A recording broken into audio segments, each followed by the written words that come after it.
Hello guys! Hello Capricorn! Welcome dito sa aking channel.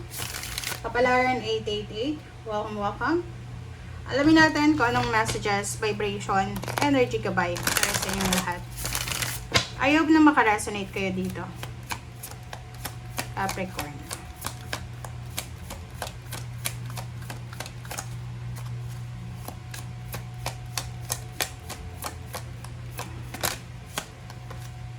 Okay, Capricorn, true offering. Okay.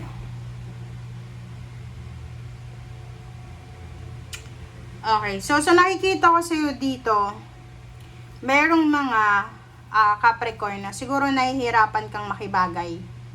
Kahit saan siguro na lugar, parang ganito yon.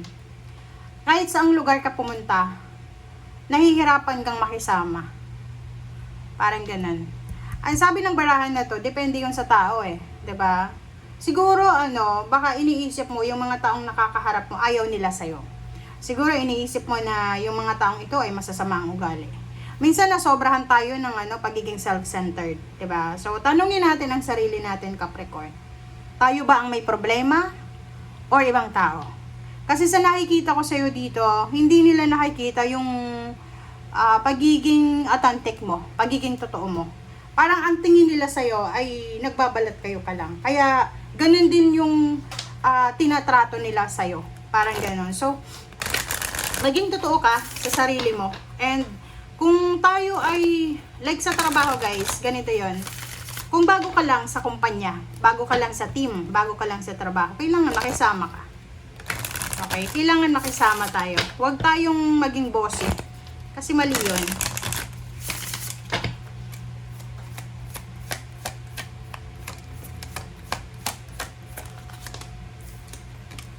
Okay, next is the cooperation. Sabi ko sa iyo 'di ba? Nahirapan ka makisama sa kahit saan ka pumunta. Pumunta ka man ng abroad, pumunta ka man ng sabyanan mo kung may asawa ka, sa friends mo, parang hirap ka talaga makisama. Alam niyo sa partnership, kahit sa love life and sa trabaho, friends, ganyan. Alam mo sa relationship na ganyan, ang sekreto lang diyan, give and take.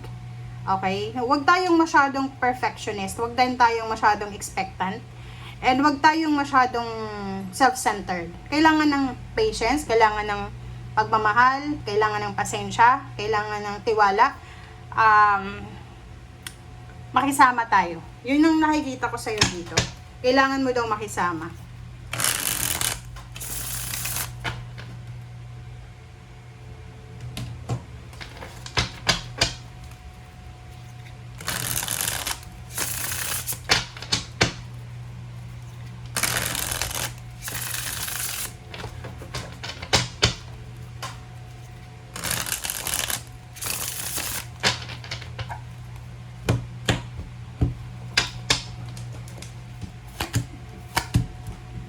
Okay. Wheel of Fortune. Wheel of Fortune. So, sa nakikita ko sa'yo dito, Wheel of Fortune tsaka Ace of Cups.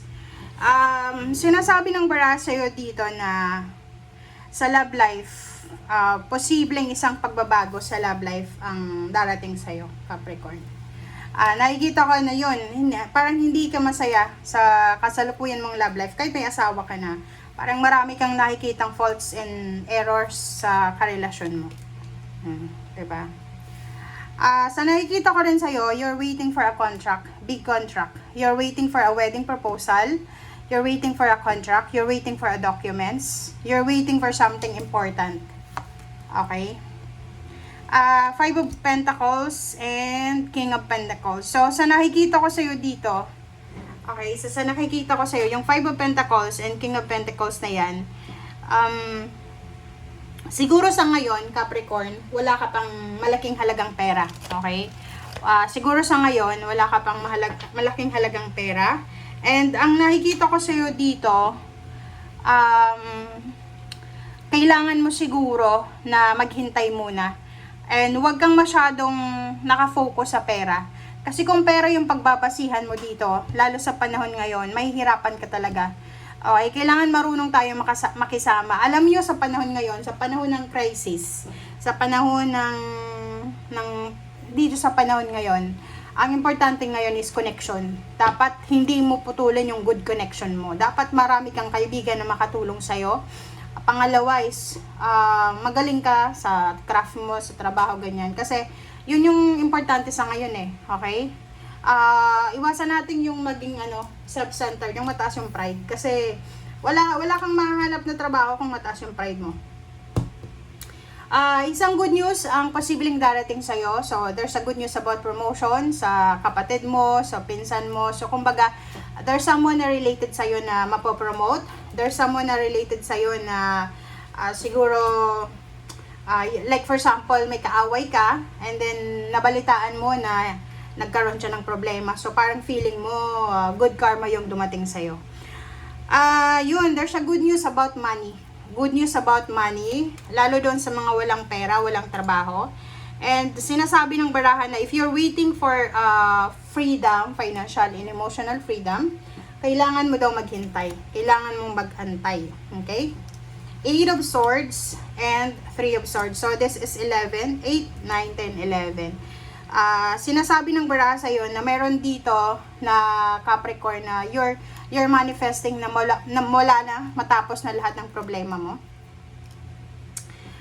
10 of Swords and King of Cups. So, dito sa dalawang barahang ito, nakikita ko sa'yo dito na marami kang pinagdaanan na problema, pain and heartaches, betrayal, or maraming nangyari sa nakaraan mo na parang feeling mo hindi mo wala-wala yung grudges and resentments mo, 'di ba? Parang ang nakikita ko punong-puno ka ng galit, ng hinanakit, ng puot. Okay? So, sa ngayon, sinasabi ng baraha sa'yo na hanapin natin yung peace of mind kasi parang parang sa nakikita ko sa baraha mo, Capricorn, punong-puno ka ng galit. Kailangan mo siguro ng recollection.